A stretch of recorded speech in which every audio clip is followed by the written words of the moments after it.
Hola a todas y todos y todes, muy buenas noches, muy feliz de estar en una nueva edición de Jueves a Escala Humana, hoy jueves 11 de junio, así que les damos la más cordial bienvenida, muchas gracias por acompañarnos en este ya tercer capítulo de Jueves a Escala Humana, este espacio que estamos levantando desde la ONG Territorio Escala Humana y donde cada semana buscamos con distintos temas e invitados, generar reflexión y participación sobre el desarrollo, colocando en el centro los territorios, a las comunidades y por supuesto también colocando el valor del sentido de lo humano y de lo social. Les recordamos que esta noche nos encontramos para conversar sobre los efectos del centralismo en el desarrollo local, junto a Andrés Rojas, doctor en Historia e investigador del Instituto Chileno de Estudios Municipales. También recordarles que, como les hemos dicho en cada uno de nuestros encuentros, la participación de cada uno y uno de ustedes es fundamental, así que es la clave de este espacio. La idea es que podamos conversar y dialogar a partir de lo que ustedes nos vayan contando. Así que los invitamos desde ya a dejar sus comentarios en Facebook. Hoy día estamos saliendo en transmisión simultánea tanto en Facebook como en YouTube. Así que durante la transmisión coméntenos, vayan diciéndonos lo que les parece, temas, cosas que se les vayan ocurriendo y que por supuesto van a enriquecer esta discusión y las vamos a ir abordando en el desarrollo del programa. Así que desde ya también invitarles a que puedan compartir esta transmisión en vivo en sus redes sociales para que así más personas puedan conocernos también y hacer crecer esta comunidad a escala humana. Antes de seguir, quisiera presentar a Yesenia Rodríguez Araneda, mi compañera, geógrafa, candidata a magíster en estudios de género y cultura de la Universidad de Chile y quien nos acompaña desde la ciudad de Copiapó. Hola, Yesenia. Hola, Rafa, ¿cómo estás? Gracias por estar aquí una vez más, darle la bienvenida a todos y todas. Te aprovecho de presentar ante quienes nos acompañan, Rafael Andaur, comunicador social, magíster en comunicación política de la Universidad de Chile, y que, damos el puntapié a otro capítulo más, comentarte, Rafael, y a todos quienes nos están viendo, que hoy vamos a sortear un libro de nuestro invitado, un ejemplar impreso que se llama El fracaso de la comuna autónoma en Chile, por Andrés Rojas, quien aborda un periodo fundamental para la trayectoria institucional de los municipios. Más adelante seguramente nos va a estar contando más en profundidad de qué trata este libro, así que dejar a todos y todas invitados para que comenten en la transmisión de Facebook Live y YouTube, porque la persona que se lo lleve para la casa va a ser quien deje su comentario, su pregunta o su inquietud sobre el tema que nos cita hoy. Perfecto, Yesenia. Un gusto también saludarte de nuevo por acá y también ahí en cámara ya las personas están viendo a Andrés Rojas Bodner, que es nuestro invitado del día de hoy, porque el centralismo y la concentración del poder en Chile es una realidad y afecta el desarrollo de los gobiernos locales y también de las comunidades. Por eso, como ONG, consideramos muy importante abordar este tema, el tema del centralismo y la concentración, y quisimos dedicarle un capítulo en este jueves a escala humana, así que estamos realmente muy contentos de estar en este nuevo capítulo con ustedes. Andrés Rojas Bodner, nuestro invitado, es doctor en Historia Contemporánea de la Universidad Autónoma de Madrid, él es curicano, es magíster en Estudios Sociales y Políticos Latinoamericanos de la Universidad Alberto Hurtado, y también licenciado en Historia de la Universidad de Chile. También un diplomado en Desarrollo y Cultura de América Latina de la Universidad de Santiago. Actualmente es investigador del Instituto Chileno de Estudios Municipales, ICHEM, y académico de pre y posgrado de la Facultad de Ciencias Sociales y Humanidades de la Universidad Autónoma de Chile. Es, además, miembro del Comité Académico del Magíster en Gestión Pública Municipal y Desarrollo Local de la misma universidad. Sus líneas de investigación abordan el proceso histórico de la desigualdad territorial en Chile, la consolidación del centralismo estatal y el rol de las instituciones subnacionales. Dentro de sus publicaciones, que son varias, pero destacar a Ciudades Intermedias en Chile, Territorios Olvidados, libro que reseñamos y también tiene una reseña en nuestra página web, que es un libro editado por RIL el 2015, en coedición con Francisco Maturana. Y El fracaso de la Comuna Autónoma en Chile, libro que está calentito, recién impreso, por lo que ahí Andrés nos va a contar, también por RIL Editores y que es de este año 2020, acaba de estar listo y también en parte de esta conversación vamos a estar hablando de ese trabajo de Andrés. Andrés, bienvenido y muchas gracias por acompañarnos esta noche. Muchas gracias, Rafael. Te saludo a ti y a Yesenia. Le agradezco la invitación, la oportunidad de hablar sobre un tema que es fundamental, es un tema que es importante, sobre todo si es que lo vemos desde las regiones. Les quiero hablar hoy día de los efectos del centralismo en el desarrollo local. Tienes por ahí quiero comenzar con la presentación. Para explicarle un poco a la gente, Andrés, tienes una pequeña presentación que es cortita y que a partir de eso también vamos a ir sacando ideas y también la gente vamos a ir lanzando y comentando los comentarios que la gente nos vaya haciendo, así que les reiteramos que comenten en las transmisiones live que tenemos para que podamos ir leyendo también sus inquietudes. Dale nomás, Andrés, con la presentación. Perfecto, muchas gracias. Bueno, yo comienzo esta presentación señalando que tenemos que hablar de centralismo. El centralismo es una realidad sumamente exacerbada en Chile y en América Latina, mucho más que en cualquier otro lugar del mundo, y sin embargo es uno de los fenómenos y una de las realidades menos analizadas por la academia. Tenemos que saber qué es el centralismo y su impacto. Entonces, si les parece bien, podríamos contextualizar de manera muy sencilla, muy somera, qué es el centralismo. El centralismo es un modelo, una forma de organización política y administrativa que se caracteriza porque las decisiones se toman en un centro y luego se implementan de forma homogénea en el territorio, de manera muy simple. Normalmente la literatura lo que hace es reconocer tres tipos de centralismo. Un centralismo político, es decir, hay una autoridad en un centro político que toma las decisiones que competen con el bien común, y esas decisiones se implementan a lo largo del territorio. Tenemos un segundo tipo de centralismo, que es el centralismo fiscal, que básicamente tiene que ver con quién decide cómo se gasta el dinero, cómo se gasta el presupuesto público. Y tenemos además un centralismo administrativo, que en líneas generales diría cómo proceder, cuál es la cadena de funcionamiento pública. Entonces, teniendo en cuenta esto, nos damos cuenta que ya con estos tres elementos es importante hablar del centralismo. Sin embargo, a mí me gustaría en esta presentación apuntar un poco más allá, hablar del centralismo, pero más bien como un fenómeno sociopolítico amplio que tiene consecuencias que van más allá del funcionamiento del Estado. Quiero poner un ejemplo de cuáles son las consecuencias prácticas de un buen o mal funcionamiento de un modelo de organización política y administrativa. Lo estamos viendo a nivel regional con lo que ocurre con la pandemia. La pandemia lo que ha mostrado, lo que ha evidenciado, es la debilidad o la fragilidad del modelo de la toma de decisiones. Todavía parece increíble que Curicó no esté en la cuarentena, siendo que tenemos un nivel, un aumento exponencial de casos que es bastante preocupante. Valparaíso, San Antonio se tardaron muchísimo en recibir esta decisión. Y esto lógicamente se relaciona con que es pertinente para un país tan largo como Chile, de miles de kilómetros de extensión, tan diverso geográficamente, es pertinente que la decisión de los 365 municipios en Chile se tomen en el Ministerio de Salud de forma centralizada. ¿No sería más razonable que ese tipo de decisiones se tomaran a escala territorial, ya sea regional, provincial o incluso comunal?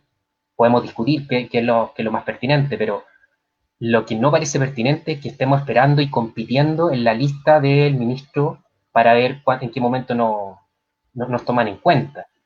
Extrapolemos este fenómeno a todas las decisiones públicas, no solo en el caso de la pandemia, pero la pandemia como la estamos viviendo se ha vuelto particularmente evidente, la fragilidad y lo poco operativo que está haciendo el centralismo para Chile.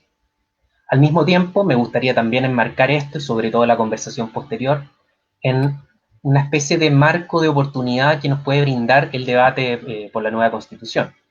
Seguramente va a ser a través de una asamblea constituyente, pero a través del mecanismo que sea, se abre un espacio para discutir una nueva forma de organizarnos políticamente y administrativamente. Y por eso es importante hablar del centralismo, porque nos afecta, tiene consecuencias prácticas. Las desigualdades en Chile están llegando a un nivel abrumador, a un nivel difícil de ver en otros países. Y pareciera ser que todavía tenemos esta imagen un poco inocente, que el centralismo o que el Estado funciona de forma neutra, que es un centro justo y equidistante que toma las mejores decisiones para todo el mundo de forma homogénea, la implementa, y pareciera ser que eso es una buena forma y que el Estado actúa en forma neutra. Como yo quiero apuntar en esta presentación, que va a ser sumamente breve, porque me interesa que discutamos esto, porque esto es básicamente una decisión ciudadana y una decisión política, que cómo nos vamos a organizar. Pero quiero en esta breve presentación también dar cuenta de cómo ese Estado realmente no es neutro en sus decisiones y sí nos está afectando. Entonces, primero, el diagnóstico está claro, pareciera ser que el centralismo no es lo más pertinente para algunas decisiones, y además es bueno que tengamos en cuenta que vamos a tener una oportunidad de discutir al menos esto. El centralismo, podemos discutir si es que surge con las reformas borbónicas del siglo XVIII, que son reformas recentralizadoras que la corona española busca un poquito sujetar la correa, o podemos decir que viene a partir de la Constitución del 33, de 1833. Lo importante es que prácticamente toda nuestra historia como república hemos apostado a este centralismo, y hasta ahora no lo hemos desmenuzado, no lo hemos analizado en profundidad. Hay varios intereses detrás de esto para que esto parezca algo neutro y algo natural, pero en realidad no. Hay algunos que ganaron y otros que perdieron con esta decisión, y por eso tenemos que conversarla. Entonces, como les señalo, el centralismo no es solo administrativo, no es solo una forma de implementar una política pública, va mucho más allá. Y es bueno saber que en Chile, en América Latina en general, pero en Chile en particular, el centralismo ha sido implementado de forma sumamente radical. Cuesta encontrar ejemplos tan centralizados como Chile, y no lo digo yo, lo dice la OCDE. Entonces habría que ir a países como Grecia, habría que ir a pequeños países como Luxemburgo, quizá Portugal, pero un país con las condiciones de Chile en realidad es complejo. O sea, por lo que tú nos estás diciendo, Andrés, esto también, el problema que tiene es que ya tiene factores históricos y está enraizado en la cultura. En el fondo se transforma en una cultura donde nos hemos acostumbrado a un desarrollo centralizado y concentrado. Exactamente. Es una construcción sociohistórica tan potente, tan consistente, que a pesar de los efectos negativos, no se discute mucho. Entonces, como dicen los analistas en otros países, es tan consistente como al mismo tiempo desconocida para nosotros. Esto no es solo para Chile. En América Latina no se ha cuestionado demasiado el centralismo como si en otros países, incluso Francia, que el creador del centralismo, lo revirtió. Pero bueno, entonces el centralismo no es solo administrativo, no es solo implementación de políticas públicas, sino que también afecta el desarrollo de los territorios de otra manera. Y para entender bien cómo afecta el centralismo en el largo plazo, necesitamos adoptar una mirada histórica. Los territorios se construyen históricamente y en el largo plazo. No podemos entender una ciudad, Curicó, Santiago, Concepción, la que quieran, no podemos entender una ciudad en el corto plazo. Todas las ciudades tienen una especie de biografía. Entonces, para entender también cómo ha ido evolucionando nuestro sistema, necesitamos tener una mirada a largo plazo para entender con consistencia. Perfecto. Ahí. Vamos a seguir. Entonces, sí, ahí seguimos con la presentación. Entonces, lo normal es que cuando hablemos de centralismo, por si acaso, esto es bueno señalarlo, la crítica al centralismo ha formado parte del discurso políticamente correcto de toda la vida, de siglos atrás. Yo, si usted, por ejemplo, si después voy a hablar de mi libro, pero ahí hay algunos elementos interesantes. Usted, si quiere, vaya a 1850, 1820, 1950, donde vaya, va a encontrar crítica al centralismo, que asfixia a la región y no sé qué.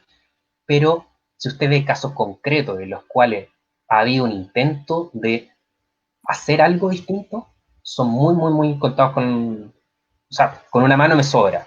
Son muy excepcionales las situaciones en las cuales nos hemos atrevido a discutir en serio y a proponer algo distinto. Entonces, dentro de este discurso políticamente correcto, las críticas siempre apuntan una lógica de política y una lógica administrativa al modelo, pero que es un poco lo que hablamos nosotros, que quizás no es la mejor forma de tomar decisiones dentro del Estado. Pero además, agreguemos otro elemento, otro tipo de consecuencias.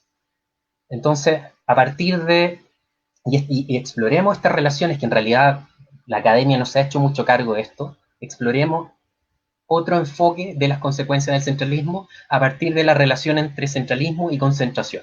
Y cuando hablo de concentración, hablo de agrupación demográfica, es decir, de población, y también concentración económica. Entonces, ahora mismo estoy hablando de dos fenómenos que en apariencia son distintos, bueno, en realidad son distintos, pero que están relacionados. Por un lado centralismo y por otro lado vamos a hablar de concentración. Y para poder darle sustento a esta afirmación y a esta línea argumentativa, primero veamos cuál es la magnitud de la concentración en Chile, porque a nosotros se nos olvida, pareciera ser que es natural que el 40% de la población de un país viva en la región metropolitana, en una región. O sea, usted vaya a otro país, fuera de América Latina normalmente, y le va a parecer una locura.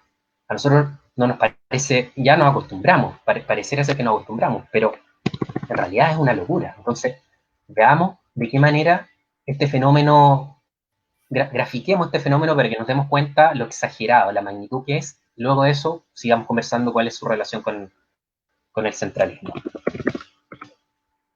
Perfecto. Ahí va la siguiente imagen. Fíjense ustedes en esta condensación de información, en esta gráfica sacada de este libro que mencionaba Rafael al comienzo, el Ciudades Intermedias en Chile, Territorio Olvidado. Este es un trabajo que hicimos con el doctor Francisco Maturana y con el geógrafo Mauricio Morales. Y fíjense ustedes, lo que tenemos ahí es un siglo de concentración, de concentración de población expresada. Cada círculo representa proporcionalmente la cantidad de población. Entonces, si ustedes se dan cuenta, en 1907 tenemos un sistema urbano relativamente equilibrado. Entonces, claro, Santiago es la ciudad primada, la ciudad más grande, la ciudad principal, siempre lo fue, pero fíjense ustedes, Valparaíso es más de un tercio, está cercano a ser la mitad de lo que es Santiago.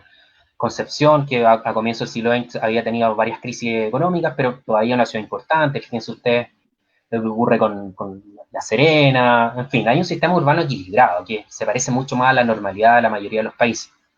Fíjense cómo, si comparamos con 1940, cuando grosso modo inicia el proceso de industrialización dirigida por el Estado, ya empezamos a notar algunos cambios importantes y se empieza a formar lo que se llama la macrocefalia urbana, es decir, la cabeza principal es demasiado grande para el cuerpo, para decirlo en términos analógicos.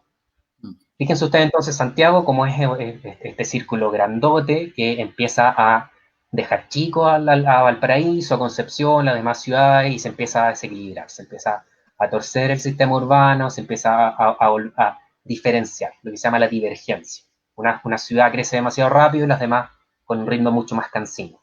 Y en 1970 esto ya está claramente exacerbado, es manifiesto.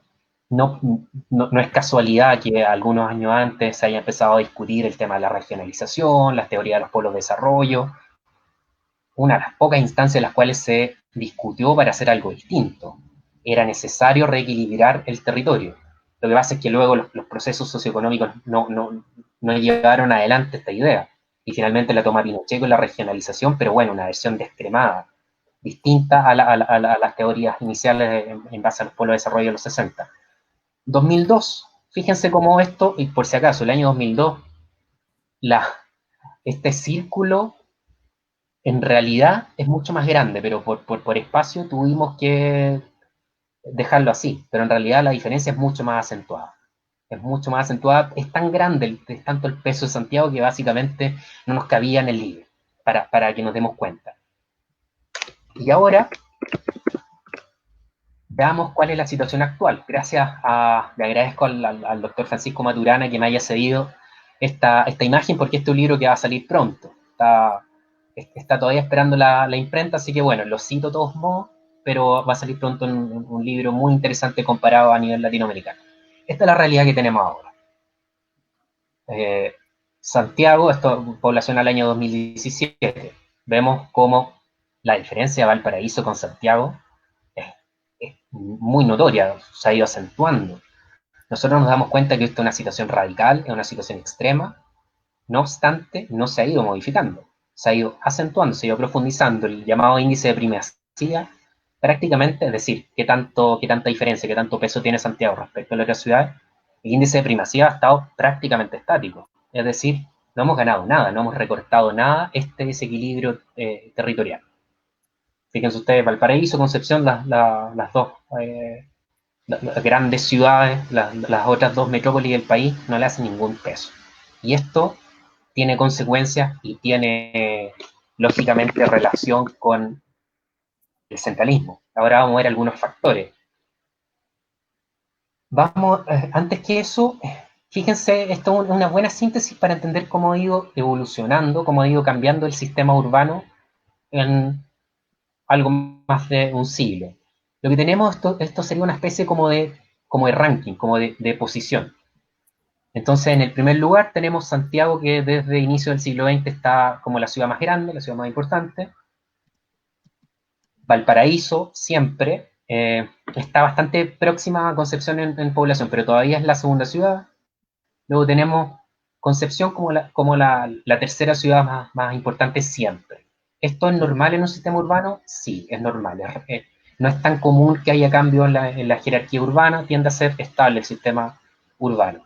Lo que no es normal son los niveles de los excesos de concentración que presenta Chile y que solo homologable a otros países como Argentina, con el caso de Buenos Aires, Brasil, con el caso de Sao Paulo. Entonces, los ejemplos más exacerbados en México, con Ciudad de México, siempre están en Latinoamérica. Hay razones históricas, hay factores comunes que explican por qué solo nosotros tenemos este fenómeno tan acentuado.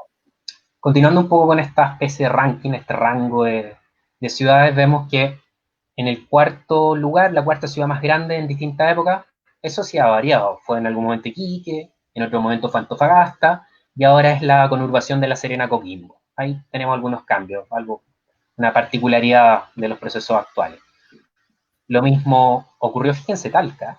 Talca cómo se ha ido quedando atrás. En algún momento fue la quinta ciudad de Chile y ahora está apareciendo décima, con suerte, seguramente en un tiempo más. En un tiempo más vamos a ir pasando más. Seguramente Talca va a quedar fuera de este ranking. Y así. Entonces es interesante ir viendo estos cambios. Oye, Andrés, y bueno, y harto curicano, obviamente, escuchándonos. Curicó aparece por ahí en el 1907, dentro del top 10. Curicó, su historia demográfica es bien curiosa porque tiene solo dos etapas. Una etapa donde alguna vez fuimos dinámicos, que más o menos va entre 1860, 1890, donde llegamos a ser una ciudad relativamente importante. Y luego eso, prácticamente perdimos 2/3 del siglo XX. Curicó empieza a tener un dinamismo demográfico, un crecimiento mayor al resto, recién en la década del 80. ¿Con qué factor? Con la fruticultura. Entonces, ahora nosotros estamos teniendo unas tasas de crecimiento mucho más grandes que Talca. Eso quiere decir que seguimos esta tasa, probablemente no se van a mantener las condiciones, pero si se mantuvieran 20 o 30 años, llegaríamos a equilibrar con Talca en cantidad de población, y ahí políticamente seguramente habría algún impacto respecto a la necesidad de ser capital regional, por ejemplo. Pero bueno, eso lo podemos ir conversando con las preguntas, porque es un tema bien interesante y justamente estoy trabajando un artículo sobre esto. ¿Y este mapa, Andrés, que estamos viendo ahora? Sí, les cuento.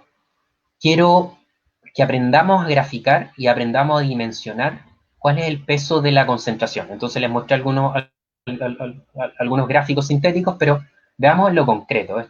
Les voy a mostrar primero un mapa de la mancha urbana de Santiago, que es lo que tenemos ahí, y veamos las siguientes láminas, cómo guarden mentalmente el tamaño, está a la misma escala, y veamos cómo la siguiente la siguiente imagen se refleja en el tamaño de las distintas ciudades.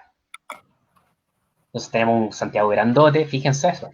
Ese es el Gran Concepción. Comparen los tamaños de lo que es casi la segunda área urbana más grande. En realidad está por diferencias de 10.000, 20.000 con el Gran Valparaíso, pero veamos los tamaños, las diferencias.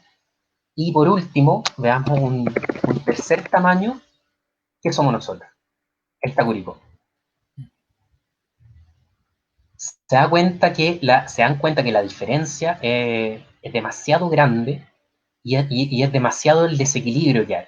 Véanlo desde el punto de vista de los mercados, por qué todas las empresas tienen que necesariamente terminar instalándose en Santiago, porque ahí están los mercados. Ahí está el mercado de consumo, el mercado de producción. ¿Por qué se empieza a centralizar, por ejemplo, o más bien a concentrar capital humano avanzado, los puestos de trabajo, la innovación tecnológica, los servicios, el servicio financiero, etcétera? ¿Por qué? Porque hay un mercado de consumo que es desmesurado. Entonces no es negocio apostar a mercados pequeños como Curicó. ¿Se fijan? Claro.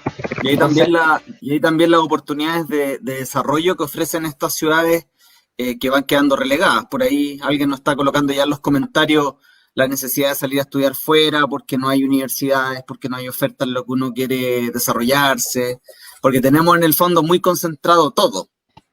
Ese dicho popular de en Santiago está todo, lamentablemente es realidad, prácticamente es así. Sí, es verdad, esa es una de las grandes consecuencias y por eso en el libro hablábamos de territorio olvidado, porque la dotación de servicios, la cantidad de bienes productivos, la localización industrial, el pago de impuestos, es realmente desigual. Las ciudades latinoamericanas en general, en comparación, por ejemplo, con la europea, pueden tener bastante población y no tener servicios. Curicó estamos casi en los 150.000 habitantes y carecemos de un montón de cosas.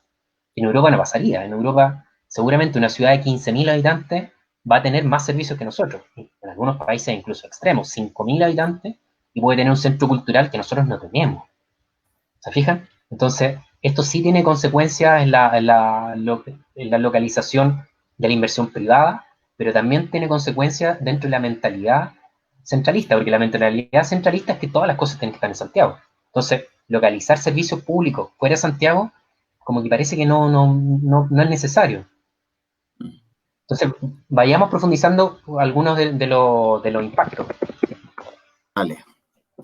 Estamos por ahí ya con hartos comentarios de la gente que los vamos a estar leyendo muy pronto, y para recordarle a la gente que estamos ahí muy pendientes de sus comentarios, los vamos a ir leyendo. Sí, súper bien, porque la idea es conversar bastante eso, porque esto es muy, muy político, muy debatible. Entonces, yo ahora lo que voy a hacer es simplemente plantear algunos elementos para abrir la conversación. No voy a poder desarrollar todo demasiado. Entonces, partamos con esto que yo llamo una normalidad extrema, y entre comillas. Estamos acostumbrados a algo que en realidad es desmesurado. Es un error, pero que ya estamos muy, muy, muy asegurados. Entonces, se podría decir que pareciera que efectivamente Santiago es Chile. Nos duele mucho y nos esforzamos mucho en señalar Santiago no es Chile, pero digamos, es casi Chile. Si vemos cómo se concentra todo. Más del 50% del PIB, más del 50 y tanto por ciento de la matrícula universitaria, el 50 y tanto por ciento del capital humano avanzado, etcétera, etcétera, etcétera, todas las empresas tributando en Santiago y así. ¿Es una normalidad esto en los países desarrollados? No. Vea el ejemplo. Berlín no es equivalente a Santiago en Alemania. No. Madrid no es equivalente a Santiago en España, y así podemos ir viendo los ejemplos. Son territorios mucho más equilibrados en su desarrollo. Incluso el caso extremo, para que...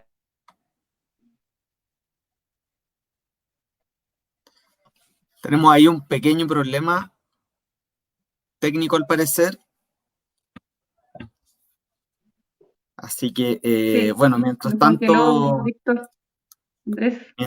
lo tratamos de solucionar. Les recordamos a las personas que nos están siguiendo en esta transmisión que estamos con Andrés Rojas, él es doctor en Historia Contemporánea y estamos abordando los efectos del centralismo en el desarrollo local.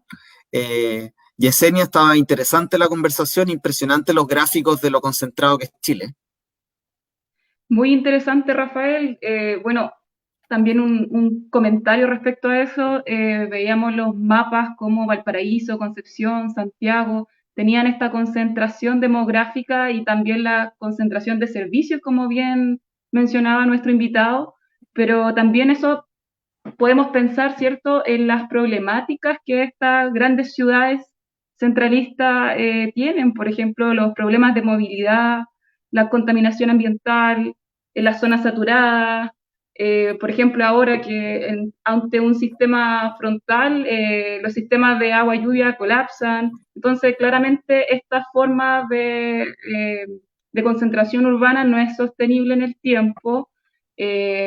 Por eso, no sé, queríamos también conversar sobre ciudades intermedias con nuestros invitados, si es que las ciudades intermedias, cuál es el potencial que tienen estas ciudades dentro de nuestro país. Ahí volvió Volví, sí, Andrés. tuvimos problemas. Sí. Y ya se han vuelto un poco comunes estos problemas de Internet, así que, bueno, no sorprende demasiado. La Eh, tecnología, no es sí, infalible, ¿eh? nos está fallando. BTR, nos falla, no, bueno, en este caso no es BTR, pero una buena excusa siempre. Oye, Andrés, mientras Eh, te fuiste, sí, estábamos con Yesenia comentando un poco el tema de los mapas que nos trajiste, que son muy interesantes de lo concentrado que estamos en Chile. Y también aquí Yesenia estaba comentando el fenómeno de las ciudades intermedias, que también te vamos a estar preguntando. súper bien, sí, ¿Te sí, parece que perfecto. vayamos terminando la Ah, presentación para que pasemos al... perfecto, queda muy poco y luego comenzamos con las preguntas. Entonces, bueno, no es una normalidad, le señalaba, este contexto, esta situación no es normal en países desarrollados, en cambio sí es un fenómeno muy latinoamericano. Entonces tenemos que poner ojo ahí porque hay condiciones estructurales compartidas.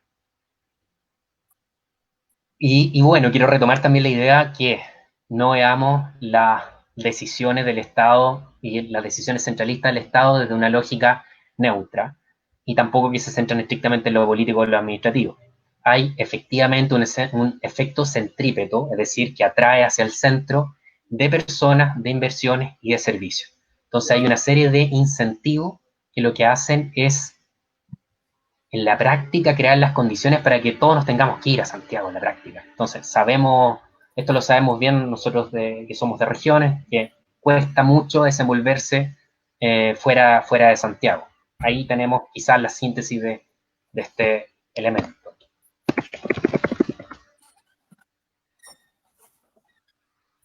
Y ahora, bueno, vamos a pasar a ver, grosso modo, algunos elementos, algunos factores de largo plazo. ¿Qué explicaría el hecho de que lleguemos a lo que llegamos?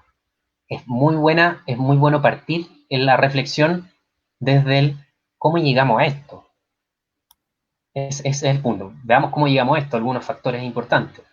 Primero, si nos dimos cuenta en las imágenes anteriores, la gran divergencia, es decir, cuando se separan las ciudades, cuando Santiago toma un ritmo de crecimiento mucho mayor al resto de las ciudades, la, el gran cambio ocurre durante el ciclo del Estado desarrollista. Y ahí nos da una pista, porque en ese entonces el Estado controla el 40% de la economía. Es un Estado empresario, un Estado inversor, un Estado industrial, un Estado que crea servicios y que se expande significativamente en cuanto a cargos públicos. Ahí tenemos una pista donde hay un factor importante que va más o menos del 30, 40 hasta el 70. ¿Qué otro factor importante? Que quien controla el Estado controla la localización industrial y controla las decisiones en cuanto a infraestructura. Y en eso no tenemos que ser inocentes. Eso es una decisión política de las élites que controlan el Estado a lo largo del siglo XX. Entonces, controlar el Estado es un excelente negocio, porque te permite definir dónde se pone el camino, la carretera, el puente, no sé qué, y a qué territorio se da prioridad. No es casualidad que siempre los territorios de los senadores y los diputados estén a orilla camino. No es casualidad, y eso los archivos lo muestran con toda claridad. Otro punto importante para ir tomando un ritmo un poquito más rápido y dar espacio a las preguntas. Sabemos que la clase media creció estadísticamente como grupo social creció en relación a la expansión del Estado. La clase media es heredera de la educación pública en su formación y como puesto de trabajo, como sustento económico, es hija del Estado, de la expansión del Estado. Si esa expansión del Estado se hace mayoritariamente en la ciudad de Santiago, ¿tiene impacto económico eso? ¿Qué pasa con el capital humano, por ejemplo? ¿Qué pasa con... Nosotros sentimos que el capital humano en regiones es bajo. ¿Qué pasaría si es que tenemos cargos de alto nivel, de alta calidad, con sueldos millonarios, como son los que están en el nivel central? Cambiaría un poquito el nivel. Y si eso lo multiplicamos por cientos de miles de puestos públicos, tiene un impacto económico en el consumo, tiene un impacto en la formación de la opinión pública, tiene un impacto en el posicionamiento de las demandas gremiales de Santiago, etc. Esto podemos ir deshilachando y tenemos para hablar varias horas. Lo mismo, los servicios públicos y los servicios privados son decisiones que se toman en función de dónde está el mercado y dónde están los bonos. Y ahí hay otro elemento. Las regiones no hemos sido capaces de posicionar nuestras necesidades. Siempre parece ser que estamos un poquito abajo.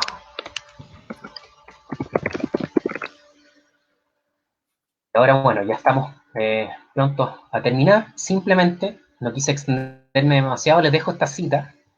Robert Wayne, que nos dice, una cita extensa, pero que está súper interesante. Dado que las modificaciones en la política industrial del gobierno serían de vital importancia para el éxito de una empresa, se entiende que el interés de los industriales era estar cerca del centro de poder.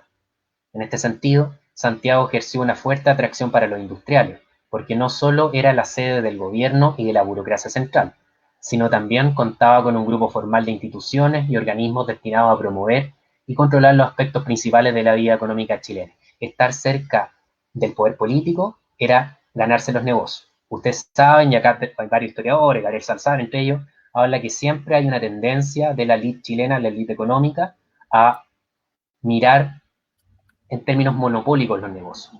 Nunca ha sido, los empresarios en Chile nunca han sido realmente depositarios de la libre competencia. En realidad lo que han buscado es que le aseguren los negocios, y para eso el Estado era fundamental durante el siglo XX y todavía lo podemos ver.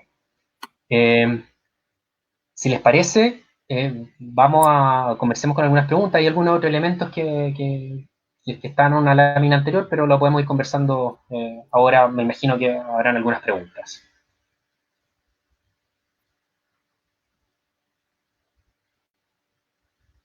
Hay un problemita, parece, ahí con el audio. Así que, ¿me escuchas bien tú, Andrés? No, a ti te escucho, a Yesenia no. Perfecto. La Yesenia ¿Ahora tiene sí? Ahí sí. Ahí sí. Dale nomás. Ahora sí, ahora sí.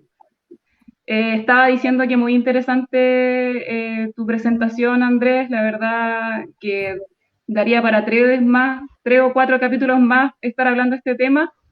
Por tanto, voy a hacerte varias preguntas, tomando algunas del público y algunas que yo también había pensado. Bueno, la primera, quisiera saber por qué el poder político le teme tanto a la entrega de atribuciones a los gobiernos regionales. Eso por una parte. También me gustaría saber tu opinión sobre las regiones recientemente creadas, como por ejemplo Los Ríos, Arica, Ñuble, y no sé si me queda uno, ¿no?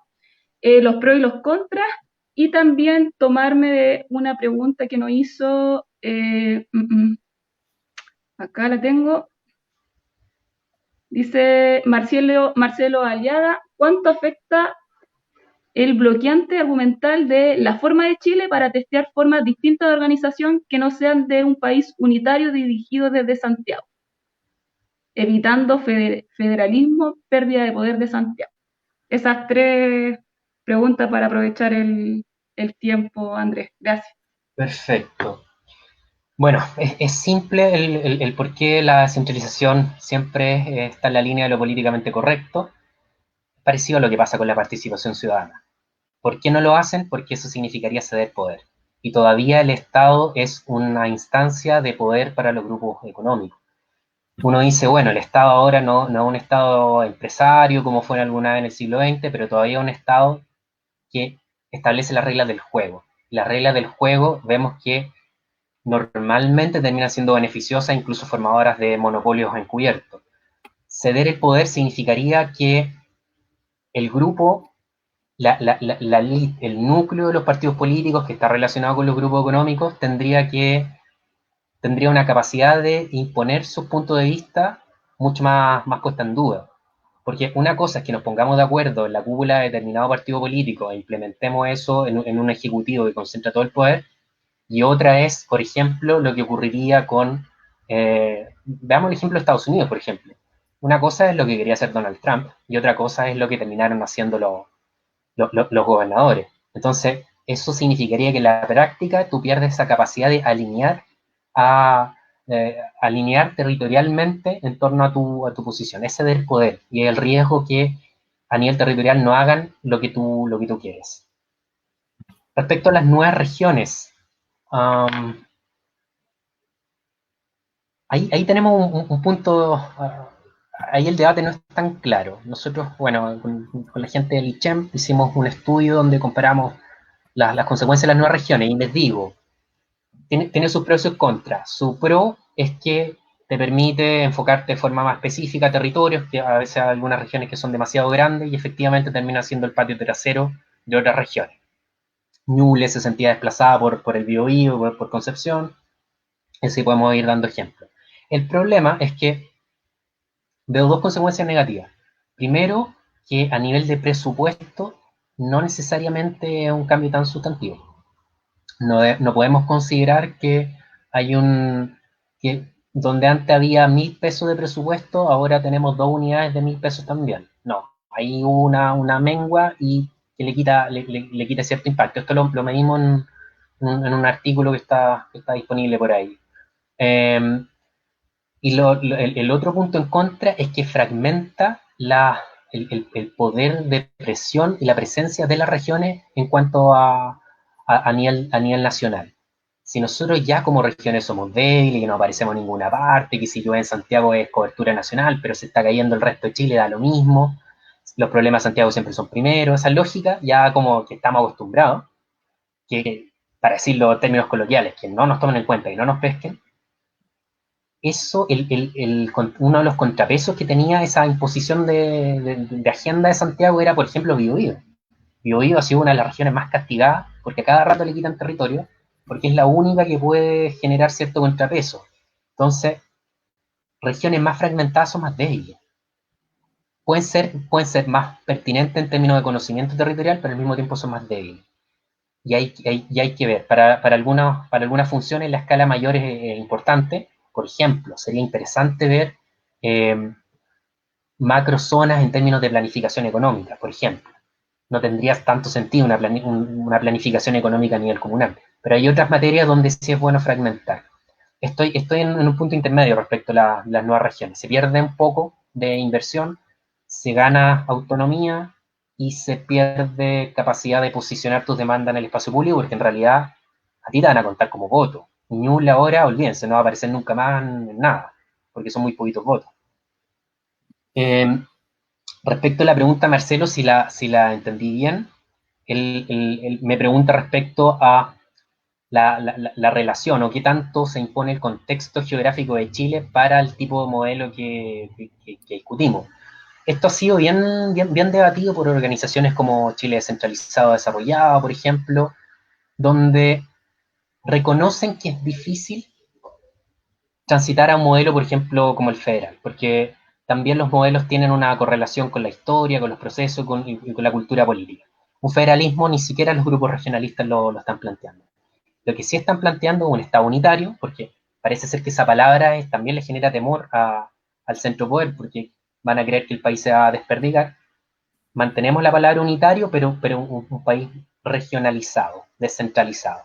¿Cuál es el problema? ¿Cuál es la trampa? Si ustedes miran la actual constitución y también los actuales proyectos de leyes, siempre dicen que se va a propender, se va a orientar hacia un sistema descentralizado o desconcentrado.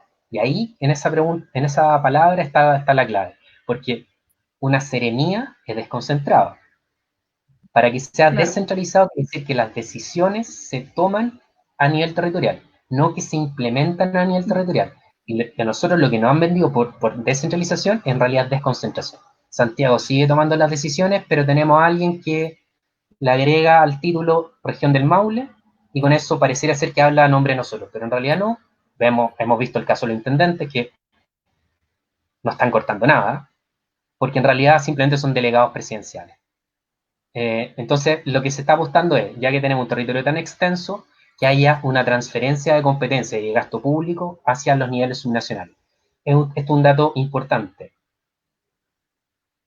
¿Cuánto es el gasto a nivel subnacional si sumamos los gastos de la municipalidad y los gastos de las regiones versus el nivel central? ¿Cuánto es el gasto? Para que ustedes sepan, la gente que está escuchando, no alcanzamos ni siquiera un 20%. Es decir, el nivel central, entre un 80 y un 85% del gasto público lo decía el nivel central. Y lo demás, las 365 municipalidades y las regiones. Entonces, pareciera ser que no es muy equilibrado el punto. Andrés, voy a ir leyendo, bueno, primero agradecer los comentarios de todos quienes nos están siguiendo, saludar a Enrique Muñoz, que también está siendo parte de esta conversación, Lucía, David Serrano desde Santiago, Francisca Escobar también desde Santiago, Mariano Balbontín ahí, que también voy a tratar aquí de ir condensando un poco para que alcancemos también a conocer lo que todos nos comentaron. Mariano Balbontín, que se acuerda de ti, dice que le hiciste clase por ahí, el 2012, Sí, dice, me acuerdo.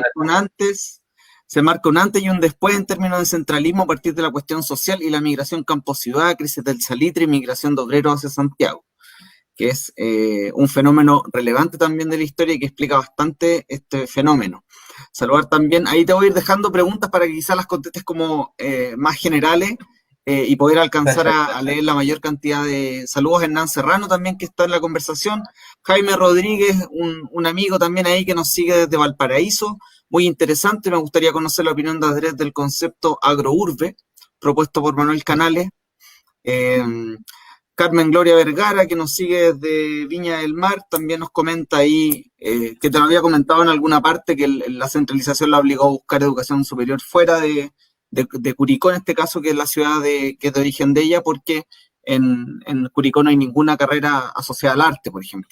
Está la obligación de ir a los polos de desarrollo del arte y la cultura que están más concentrados en Santiago.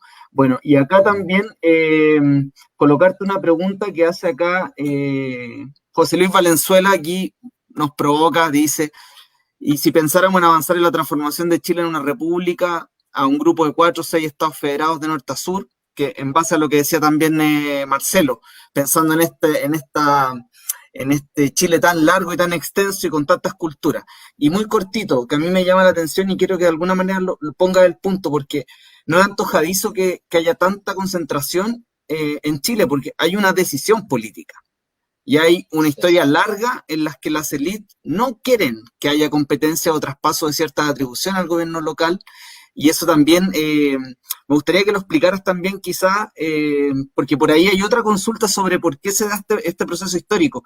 No sé si también lo puedes conectar con tus investigaciones donde has investigado la historia de los municipios en Chile y que esto es un fenómeno, como decíamos, histórico, cultural y muy arraigado, y en el fondo también donde ves nudos para desatar este centralismo, que es lo que ahí Enrique Muñoz nos coloca. Le pedimos ayuda a Bitoco con uno de los últimos comentarios. Dice Enrique, con un nuevo acuerdo, pacto social en una nueva constitución, ¿es posible cambiar el sistema de recaudación de las empresas en pro de las provincias y no de Santiago?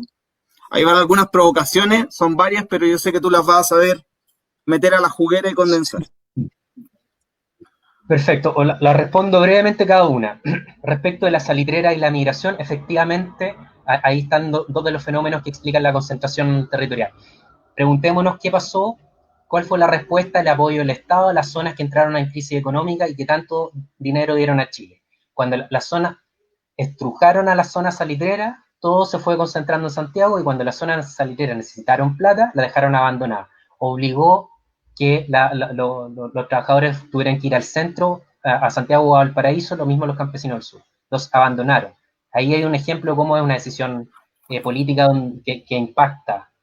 Segunda pregunta, lo de agrourbe es un concepto interesante porque estamos viviendo lo que también se llama la nueva ruralidad, donde hay una interacción distinta entre los espacios urbanos y los espacios rurales. No hay una diferencia tan marcada como teóricamente se habla. Entonces, Curicó es un excelente ejemplo porque hay una relación económica, una integración entre el área rural, un área urbana y un área urbana a través de los encadenamientos productivos. Me parece que es un buen concepto para ciudades como de la región del Maule y la región de O'Higgins. ¿Por qué no una federación? ¿Por qué no el federalismo? El federalismo es interesante y pareciera ser que es un poquito una reacción a tanta desigualdad que vemos en nuestros territorios, pero sería un arma a doble filo, porque lo que generaría el federalismo es que tendríamos estados ricos y estados muy pobres, estados que no tendrían capacidad de sustentarse. Pensar en, por ejemplo, en términos de federación, un estado que una al Maule con la región de O'Higgins y no sé, Ñuble es un estado lo suficientemente débil como para que en realidad pese menos.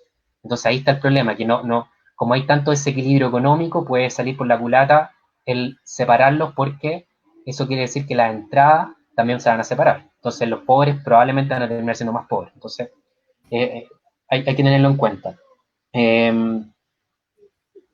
Voy a aprovechar también de hablar, relacionarlo con la pregunta en cuanto a los municipios.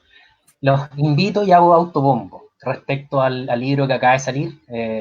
Ni siquiera está en los catálogos, creo que la próxima semana va a estar, porque ahí lo que hice yo fue estudiar, el libro se llama El fracaso de la comuna autónoma en Chile, y lo que hice yo en ese libro fue estudiar prácticamente el único modelo, la única época en la historia de Chile donde se apostó por algo distinto. Ahí está la portada del libro. Esa es la única época donde, en teoría, se apostó por fortalecer los municipios. De las regiones ni hablar, ¿eh? Porque las regiones son una institución súper nueva y súper débil. Entonces acá es o nivel central o municipio. La única época donde en teoría se apostó por el nivel municipal fue un desastre. ¿Un desastre solo porque las municipalidades lo hicieron mal? No. La dejaron morir. ¿Y por qué la dejaron morir? Lea el libro. Vea las finanzas, vea cómo los proyectos, cómo les retiraron algunos fondos, cómo no se cumplió lo prometido, cómo las llenaron de competencias sin presupuesto asociado. Es ridículo. Por eso le invito, efectivamente, revise el libro, porque hay cosas absurdas. Tú tienes municipalidades con 3 funcionarios y luego se quejan que no responden bien al desarrollo económico, que no atienden bien la salud, donde tenemos los policías siendo enfermeros, porque no hay plata, porque tenemos escuelas de un profesor que es director. Veamos el nivel de desequilibrio, porque esta época es clave. Es la única, pero además es la típica excusa del centralismo para decir, vieron que las regiones no pueden, vieron que los municipios no son capaces, papá Estado, nosotros acá en el centro están los que saben, en el centro están los que toman buenas decisiones, usted deje que el Estado le resuelva sus problemas. Ahí, en ese libro, grafico cómo en realidad no fue una apuesta honesta por fortalecer la municipalidad. Tenemos la sensación, y no solo sensación, también es una realidad, que a nivel municipal no hay buenas competencias instaladas, no hay gran nivel de competencias instaladas. Falta mejorar el capital humano en las municipalidades, lo digo como parte de un magíster en gestión municipal. Pero eso no es un proceso a largo plazo. ¿Eso es algo que se pueda, caiga del cielo o es necesario establecer las condiciones para eso, mejorar las remuneraciones, subir la cantidad de requisitos, exigir mayores competencias, tener mayores atribuciones? Si tenemos solo cargos menores con remuneraciones relativamente bajas, difícilmente vamos a lograr esas competencias. Entonces, el centralismo lo que hace es, el discurso centralista, lo que hace es plantearnos un discurso circular, una tautología. Nos dice, no vamos a descentralizar porque no tienen las competencias. Y al mismo tiempo nos dice, no le vamos a fortalecer las competencias porque, bueno, las capacidades las tenemos nosotros. Entonces, al final, esto es un círculo vicioso donde no se avanza en nada. Porque, ¿cuál sería la lógica? Bueno, apostemos por un proceso de descentralización en serio, que no va a ser ni para el próximo año ni para 5 años más. Es un proceso lento. Creemos las competencias, necesitamos años para crear las competencias, no vamos a formar un cuerpo burocrático hipermoderno y hipereficiente en 2 años. Necesitamos al menos una década para crear las competencias y empecemos a hacer el traspaso de competencias y recursos. Pero el discurso es circular. No vamos a hacer ninguna de las dos cosas porque, bueno, mantengamos un poquito el statu quo. Y la última pregunta, si algo me quedó fuera, por favor, reiterémelo. Respecto a, bueno, cómo se sale de esto, cómo se sale de este pacto y sobre todo a nivel de la renta, la recaudación. Uno de los puntos clave es hablar de centralismo fiscal en cuanto a la recaudación. no solo a nivel de gasto, también en cuanto a la recaudación. Hay demasiados presupuestos que van a nivel central y pocos que pertenecen a las rentas propias a nivel municipal. Eso hace que estructuralmente los municipios sean pobres, desfinanciados y que dependan del Fondo Común Municipal.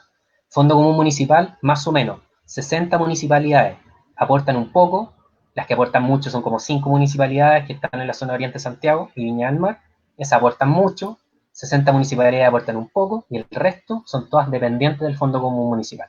Es decir, tenemos municipalidades sumamente frágiles, sumamente dependientes de las transferencias a nivel central, y la solución ahí es generar nuevas fuentes de ingresos territorial, no transferencias centrales, porque usted se dará cuenta que hay una relación política. Si la transferencia depende del gobierno de turno, probablemente el color político pese. Si es que las rentas tienen un origen territorial, eso es mucho más equitativo. Y hay un punto importante, porque esto no solo el centralismo, bueno, el centralismo por lógica se refiere a lo público, pero también este efecto centrípeto tiene que ver con la tributación. ¿Cómo es posible que las empresas mineras tributen en Santiago y tributen en Las Condes? ¿Cómo es posible que la mayoría de las grandes empresas que destruyen los territorios, que explotan y revientan algunas regiones, ponen una oficinita de casa matriz y pagan los impuestos en Las Condes, en Vitacura? Eso ha sido una propuesta de la Comisión Asesora Presidencial para la Descentralización, lo que se llama la regionalización de los impuestos, de los tributos, y el poder se ha hecho el loco. ¿Por qué cree usted que se ha hecho el poder el loco con esto? ¿Dónde vive la elite política? La elite política no le parece bien que se tribute Las Condes en Vitacura si todos viven ahí, y todos tienen relación ahí, son todos amigos, son todos compañeros de colegio. O sea, hay varios elementos que son bien punzantes que analizar, y por eso digo un fenómeno complejo y esto va para mucho, pero bueno, con eso cierro mis respuestas de momento. Gracias, Andrés. Estamos muy contentos con la temática, con la interacción de las personas que nos están viendo. Vamos a quedar en deuda con muchas preguntas. Yo solo un comentario para terminar, tomándome de las palabras de Mauricio, un compañero de equipo, quien dice: ¿es también el manejo cultural un adoctrinamiento para mantener el centralismo? Bailamos cuecas de Arica a Punta Arenas y hablamos el mismo idioma. Bueno, también ahí hablar un poco cómo ser provinciano o cuando te identificas como de provincia tiene una connotación negativa, ¿ya? Como que, claro, se tratan de borrar las identidades culturales, ¿cierto? Las manifestaciones dentro de los distintos territorios, y eso también es parte, como decías tú, de lo cultural, de lo social, pero también tienen intenciones políticas detrás. Y también, por último, decir que no solamente cuando hablamos de centralismo hablamos de Santiago, sino que también de las capitales regionales, como lo expresa aquí Andrea Bravo, que dice: acá en la región del Maule tenemos una centralización en Talca, donde muchos tenemos que ir a esa ciudad a estudiar o buscar un sistema de salud eficiente. Bueno, esa realidad, Andrea, también se repite en Concepción, por ejemplo, donde las ciudades como Coronel, como Lota, son finalmente ciudades satélite o dormitorio que están en función de solo una gran urbe. Así que muy interesante lo que tú planteas. Te vamos también a agendar para otra sesión, porque de verdad que vale la pena esta discusión y esta reflexión. Rafa. Bueno, sí, como tú decías, muy interesante, Yesenia, esta conversación con Andrés, así que le damos, por supuesto, las gracias por haber estado con nosotros. Aprovechamos también de saludar al menos a las personas que no alcanzamos a lo mejor a contestar sus preguntas, que nos escriban por interno. Andrés tiene muy buena voluntad, lo sabemos, y quizás va a estar gustoso de poder contestarles en privado algunas consultas que por tiempo no se alcanzaron a colocar acá. Saludos a Carlos Moraga, saludos a Claudio Caroca, a Jorge Saavedra, Francisco López, Toño Olmedo, a Andrea, que ahí comentaban también su comentario, a David Serrano, que de Santiago también colocó el punto de cómo la crisis sanitaria de ahora demuestra cómo dejamos botada de alguna manera la salud pública en este país, y también en muchos lugares donde hoy se ven los centros de salud colapsados, y eso también demuestra el centralismo. Pareciera que se ve solo lo que ocurre en Santiago y que el resto del territorio no existiera ante esta crisis sanitaria, y eso se ve, eso que refleja la televisión en los matinales en la mañana es también el reflejo del centralismo que tiene Chile. Así es. Yesenia, vamos a ver por acá. Sí, mientras se sortea el tenemos que libro. anunciar a la persona ganadora. Sabemos sorteo, ahí tenemos en privado a uno de nuestro equipo con un random haciendo el movimiento para que sea todo ahí súper justo entre todas las personas que comentaron hoy día. Sí, la persona que se lleva el libro, el ejemplar, es Carmen Gloria Vergara. Carmen Gloria Vergara, entonces se lleva el libro Comuna Autónoma en Chile de Andrés Rojas. Sí. Buenísimo. Perfecto. Entonces vamos ya cerrando, Yesenia, y despidiéndonos, así Sí, que Rafa, le agradecemos, ahí tú tienes los créditos también de sí. esta transmisión. Quiero agradecer, bueno, a todo nuestro equipo que hace posible que estemos nosotros presentando y que a los invitados que nos acompañan, también a nuestro director detrás de cámara, Víctor Navarro, de Binar, quien hace posible esta transmisión, también a Maule Films. Agradecer, invitarlos para la próxima jueves a Escala Humana. Yo quisiera mandar un saludo a Concepción, que prontamente nos vamos a tomar el poder, vamos a desplazar a Santiago. No, es una broma, pero saludar a mis hermanas y a mis tías que me pidieron un cariñoso saludo. Así que gracias y nos vemos. Le dejamos, Andrés, antes de ir cerrando, algo que quieras comentar a modo de despedida rápidamente. Mira, la verdad solo me deja contento saber que hay mucho interés por discutir, por debatir, que es un tema que llama la atención. Creo que en ese sentido se cumple la lógica del conversatorio de posicionar algunos temas que necesitamos hablar, necesitamos conversar de centralismo y de otras cosas. Muchas gracias por la invitación. Perfecto, vamos cerrando entonces. Muy rapidito, recordarle a todos quienes nos siguen en esta transmisión que cambiamos de horario desde el próximo jueves. Nos cambiamos a las 20:30 horas, media hora antes. Así que ahí vamos a estar con Jimena Quiñones Díaz, doctora en Economía Agroalimentaria, para abordar un tema también muy relevante que va en sintonía con lo que estuvimos hablando. Volver al mundo rural, desafíos para el desarrollo. Vamos a estar tratando sobre ese tema. Así que, como siempre, recuerden colocar sus comentarios, opiniones, propuestas de tema de invitados en nuestras redes sociales, de escribirnos. Este capítulo y todos los anteriores están disponibles tanto en nuestro Facebook como en nuestro YouTube. Así que por favor, escríbanos y muchas gracias por habernos acompañado hoy. Cortito, un saludo a Rodrigo Berrío, profesor ahí, muy comprometido con el movimiento social en Curicó, que lo pase muy bien, un gran abrazo. Yesenia, un gusto. Andrés, un gusto y muchas gracias por acompañarnos esta noche. Que estén bien. Cuídense. Chao, chao. Chao, chao.